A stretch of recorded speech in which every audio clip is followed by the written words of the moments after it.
Welcome to the channel, everyone. My name is Nick. For those that are new to the channel, hopefully by the end of this video, you do become a subscriber. So one of the biggest topics that I've been addressing on this channel over the last couple months is the institutional DeFi space, which is becoming a big reality right now through names like, for an example, Ripple.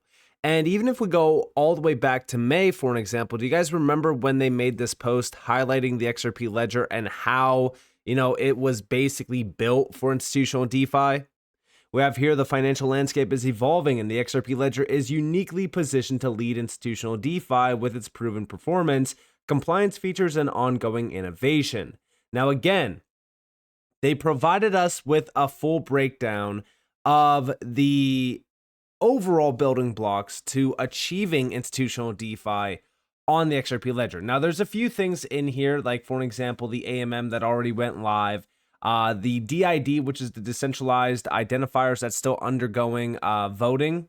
And then Oracle's was Q2 release. I don't think that we actually got that yet. And then, of course, the multi-purpose token, it was still a little bit delayed. They're still working on it. But outside of that, there's also the lending protocol. But I bring this back up because we recently just saw a big update from Ripple, which we will get to here in a second.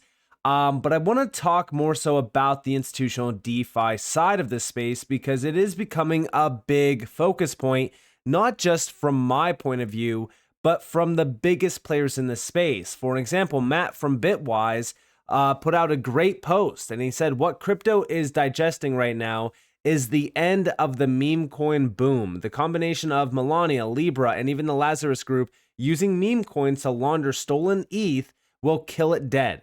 Maybe not today, but within 6 months. The good news is there are already things ready to replace it, including the institutional adoption of Bitcoin, stablecoins, tokenization, and the rebirth in DeFi. But until they start making their presence felt, the loss of energy will create a drag on the market. And you know what? I could not put this into better words because that's exactly what's happening right now. I would argue that the meme coin side of this space and the whole hype and speculation sort of narrative around this space has always been one big anchor, weighing us down, holding us back from greatness. And I do believe that, this next big wave in terms of the actual institutionalization of this tech, the use of this tech, the scale of this tech, that's where all of the big money will actually be made. Because again, even though we have big names like BlackRock here, Fidelity here, Franklin Templeton here, they are not utilizing this tech at scale right now. They are not even pushing it to their clients in a big way. You could sit here and argue, oh yeah, what about the ETFs? The ETFs, let's just be honest, they're just one big funnel for, just trading volume. That's it. And mainly, it's for them to gain off of the fees. It's just another revenue opportunity for them. Until we actually have a use case for this tech being pushed by these institutions, scaling the use of this tech as well, we are not going to really see the benefits. That's why we look at tokenization and also institutional DeFi. Those are the two big ones. You could argue stablecoins as well, sure, because it is a mix in between both of them.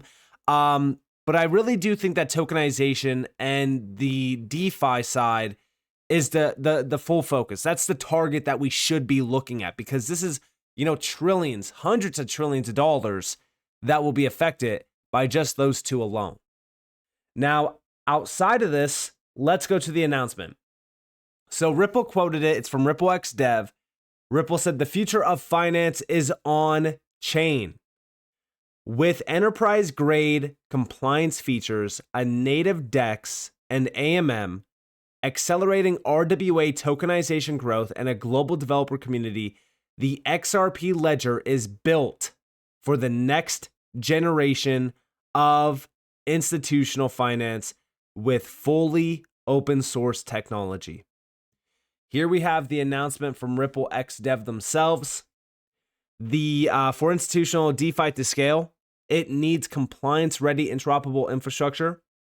The XRP ledger delivers with AMM trading and on-chain price oracles tokenized real-world assets, and decentralized identity for secure transactions. Learn what's happening now and what's ahead on the XRP ledger. Now, before I dive on into this, I just want to take a step back and just tell you what's actually going on. We now have Ripple pushing institutional DeFi in front of us after we know for well over a decade what has Ripple been doing. They have been meeting, partnering, planning, and talking about this tech with who? Institutions. Are we supposed to sit here and just ignore the fact that Ripple, which is an institutional powerhouse in this space, is now pushing institutional DeFi and we're just supposed to ignore that side of it? Guys, what Ripple is bringing to the table for the XRP ledger here by embracing it for tokenization, for institutional DeFi initiatives, for trading in general as well. Guys, do you know how valuable this is? This is a complete game changer. When we dive on into the actual announcement, we could see institutional adoption of blockchain-powered finance has accelerated in the past year, with tokenized real-world assets, stablecoins, and decentralized liquidity markets as major drivers of growth. Yet, for this transformation to scale, financial institutions need a robust, compliance-focused, and interoperable blockchain infrastructure, one that can support digital assets, seamless cross-border transactions, and institutional-grade decentralized finance. The XRP ledger meets the challenge head-on, building on its core strengths, a native DEX, low fees, rapid settlement times, and a compliance-friendly architecture to create an advanced institutional DeFi ecosystem. Several key capabilities are live, with others on their way, which will support the XRP ledger as a safe, secure, and scalable layer 1 for financial institutions looking to use blockchain in a regulated environment. Now, here we have what's live on the XRP ledger, expanding institutional and DeFi infrastructure. So it has made significant strides in enhancing liquidity, improving price transparency, and introducing new compliance tools to better cater to the needs of institutions. While this blog highlights several of the newest features live on the XRP ledger, they build upon core functionalities that have been supporting financial use cases for over a decade. The move towards a more automated and integrated system within the XRP ledger's native decentralized exchange, it's designed to facilitate greater institutional participation by ensuring constant liquidity and minimal slippage. The XRP ledger's central limit order book, CLOB, has powered decentralized trading since its inception. And we're talking about well over a decade ago. Guys, 2012, providing efficient price discovery and deep liquidity across assets. Meanwhile, payments, one of the ledger's first native capabilities, continues to facilitate fast, low-cost global transactions with additional payment primitives like payment channels for scalable micropayments, checks for deferred settlement, and escrows for conditional transfers. These are just some of the long-standing features that, combined with recent innovations, make the XRP ledger one of the most mature and robust blockchains for institutional DeFi. With over 2.8 billion transactions having been processed to date, the XRP ledger continues moving from strength to strength. Now, down here, we do have what's actually live. Number one is the order book DEX extension, the automated market maker. I don't think that we really need to go over this. We've talked about it many times over in the past. But this definitely does provide a lot around the tokenized asset space, the stablecoin space, and even the RWA space. And when we also look into this, we do have the AMM clawback, which is a huge one for institutions. A lot of people hated this, but you guys have to understand that the AMM clawback, that is crucial for the regulatory side of things when it comes to institutions. It's actually mandated that they have this. In fact, we actually have that this amendment satisfies crucial regulatory requirements for fraud prevention and transaction reversals. Yeah, it's a very, very big deal, especially for those institutions. Here we have the key use cases: institutional liquidity provisioning, tokenized RWA trading, and then arbitrage and cross-chain swaps. Then, of course, we do have decentralized identity. Now that XLS 40 is live, institutions and developers can create and manage decentralized identifiers directly on the ledger. So yeah, this actually did go live. I was incorrect on this. I didn't think that it went live yet, but it is now officially live. So this enables self-sovereign identity, allowing users to establish verifiable identities without relying on centralized intermediaries. This is also a huge deal for financial markets, tokenized real-world assets, and even broader institutional adoption of DeFi. And here we have, of course, those key use cases around privacy-preserving KYC and AML compliance, permissioned finance and access control, and institutional onboarding. Then, of course, we do have the price oracles. So real-time and accurate price feeds are critical for institutional DeFi, especially when dealing with tokenized assets and cross-chain transactions. To meet this need, the XRP Ledger integrates protocol-native oracles, providing a built-in mechanism for bringing off-chain data like stablecoin rates and real-world asset valuations on-chain. So again, this is just another big piece of the tokenization and the DeFi side to allow this to actually become a reality, scale massively through the institutionalization of it. And here we actually have those key use cases in terms of accurate RWA valuation, cross-chain interoperability, and of course, institutional grade risk management. What's coming to the XRP Ledger? Expanded compliance features, institutional lending, and programmability. So here we actually have their full roadmap. So number one is Q1, which is liquidity pool token freeze, deep freeze, stimulate transaction, permission domains. Q2 is token escrow, account permissions, batch transactions, permission DEX as well. And then Q3 is single asset vault, lending protocol, which is very exciting. And then, of course, the multi-purpose token DEX integration. And last but not least is to be announced in Q4. But all of these are going to bring, number one, a lot of the regulatory requirements that institutions need, but also we are going to see XRP, and this is where things get very exciting, passive income opportunities. The lending and borrowing side is going to be very exciting for XRP holders that want to put their XRP to work. Obviously, no risk, no reward. So there's always going to be a risk involved when lending any assets in the space. So just make sure that you are aware of that. But outside of all of this, guys, there is so much happening here. Here we actually have building on DID, permission, DEX, credentials, and compliance innovations. So we have XLS 70 spec for credentials on the XRP Ledger is currently undergoing the amendment voting process as part of the Rippled 2.3.0 release. This is going to add new credential ledger object along with new transaction types for creating, accepting, and deleting credentials. This is going to be a game changer. Again, all of these crucial pieces are now becoming a reality on the XRP Ledger to support XRP growth within the institutional side of things, but also even within just the DeFi side. I get that this is all benefiting, institutions and tokenization use cases, but it also benefits the retail side as well for anyone that wants to utilize the XRP Ledger, for developers that want to build financial grade use cases. All of this stuff is allowing for that to become a reality. And even the multi-purpose token, that standard is a game changer as well for tokenization. We've talked about it on many occasions. Number one, the use cases here, tokenized bonds. Tokenized bonds are a game changer as well in the DeFi side, but also even the tokenization side of the space. When we think about the use cases that could be possible through all of these amendments, all of these capabilities that are coming to the XRP Ledger, think about how big the XRPL and XRP will be. I mean, there's just so much to go over in this document alone.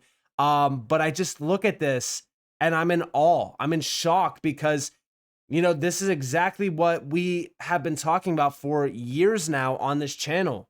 Like when we think about these markets that are going to become, a possibility through all of these amendments, through all of these, crucial pieces that are going to be added to the XRP Ledger, this takes the XRP Ledger to a completely different level.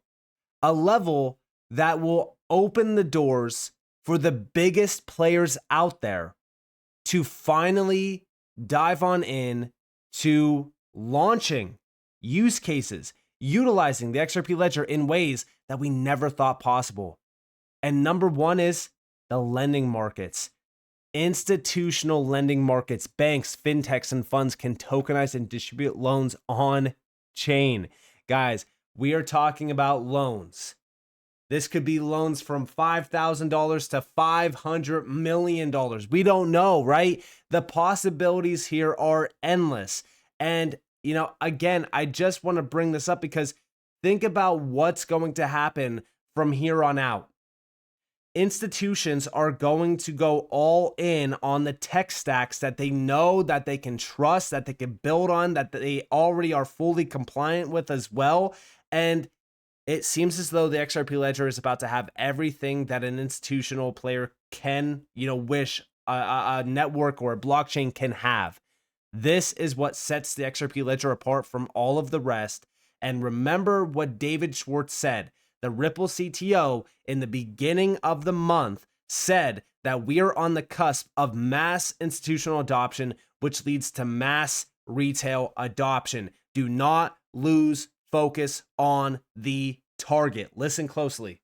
I feel like we really are on the cusp of a mass institutional adoption, both of DeFi and of other blockchain technologies. I think this is also like one of the key obstacles to mass retail adoption. A lot of people in the space previously thought that retail adoption was like the big wave, but I think institutional adoption is a precursor. You have to connect to where people are. You have to go to where the value is. You can't build a new financial system from zero, ignoring the existing financial system where everybody's money is, where all the value is, where the real world is, trillions of dollars in value. You can't just say, oh, forget about all that, let's just build something new over here. That doesn't work. And so I think this wave of institutional adoption over the next year or two is going to be what's going to pave the way for mass retail adoption. And then we can deliver on those promises. Like, we all want to bank the unbanked, but like the unbanked, they have to be able to spend their money to buy groceries and pay their phone bill, and so we have to have that institutional connectivity. And I don't think there are any obstacles. I think that's and I think this conference shows that. Now, listen, I've always said that once we have one big player, it could be, a household name. All it takes is one big bank to go live with DLT, tokenization, even DeFi. It doesn't matter. All we need is one big bank to say, all right, that's it. Let's implement and integrate this technology and scale it. That's all it takes. For mass adoption, that's all it takes. That's why I've always said that Ripple having all of these players on board, it's a game changer for not only Ripple, but for the XRP ledger. Because all it actually takes is one of them to go live. That's it. And I feel like, yeah, we are on the cusp. We are right there. We are getting close to institutionalization of the space. And it's not going to be easy. No, it's going to get a lot worse, right? Before it gets a lot better. We're seeing these crashes happening in the space. We're seeing these hacks happen. Guys, this is what is going to shake out majority of the people. The dot-com bubble, when it burst, right? There was only a select amount of people that were still left in, still investing into Amazon and Google and Microsoft and Apple on the absolute generational lows. They didn't know what was coming.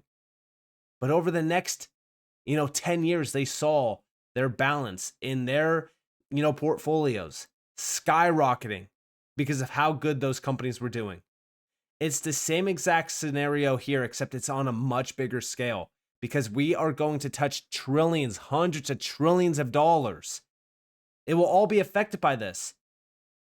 Institutionalization of every single dollar out there, bringing it on chain. That's what's happening right now. We're in the beginning stages of that. So with that being said, I hope that you guys enjoyed this video. If you guys definitely leave a like, subscribe, turn notifications on because I'm more free content. You guys are more than welcome to follow me on Twitter and join the free Discord down in the description below. And with that being said, guys, it's been Nick. Thanks for watching. Peace out.